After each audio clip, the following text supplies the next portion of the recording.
Hello students, welcome back. In this lecture, we're going to continue with disorders of the red blood cells. In this particular disorder, there's a mutation in the hemoglobin gene. So let's show our hemoglobin protein and describe what takes place. Shown here is our hemoglobin protein with its 4 subunits. There are 2 alpha subunits shown with a darker purple and 2 beta subunits shown with a lighter purple.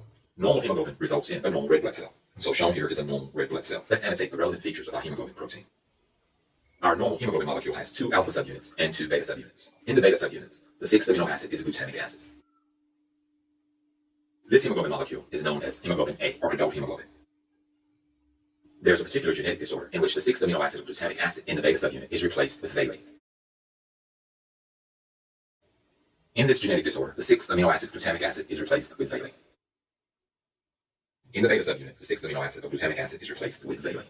Shown here is our altered hemoglobin. For the sake of clarity, I'm going to represent this hemoglobin protein in a simpler way. In this particular disorder, these hemoglobin proteins polymerize to form a gel. This gel that's formed creates long rods within the red blood cell, elongating and deforming the red blood cell to give it a particular shape. Let's represent that shape here. Shown here is our abnormal hemoglobin. When the 6th amino acid glutamic acid is replaced with valine, this changes the shape of the hemoglobin molecule. These abnormal hemoglobin proteins form a gel by polymerizing to make long rods. These long rods stretch and malform the normal red blood cell, shown here. Shown here is polymerization of the hemoglobin proteins. The polymerization of the hemoglobin proteins results in the formation of a gel. This gel formation elongates the erythrocytes and making them pointed on the ends.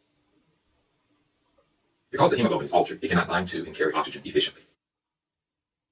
Because the hemoglobin doesn't bind oxygen well, these elongated red blood cells don't carry as much oxygen. Normal adult hemoglobin results in normal red blood cells. The altered hemoglobin results in elongated red blood cells. These red blood cells, which do not carry oxygen efficiently, have a sickle shape.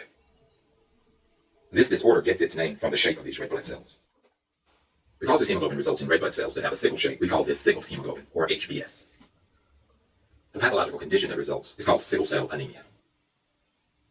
Sickle cell anemia results when the 6th amino acid in the beta chain of glutamic acid is replaced with valine. This results in the polymerization of the hemoglobin and the formation of a gel. This gel elongates the red blood cell, giving it a pointed end, giving it a sickle shape. The hemoglobin can't bind oxygen efficiently, and consequently, the red blood cells cannot carry oxygen efficiently, and this results in anemia. The red blood cells have a sickle shape, and because they can't carry oxygen efficiently, this results in anemia. Hence, the name of the disorder is sickle cell anemia. So this concludes our introduction to sickle cell anemia. In the next lecture, we'll explore complications that result from this pathology. And so that concludes this lecture. I hope you've learned a lot.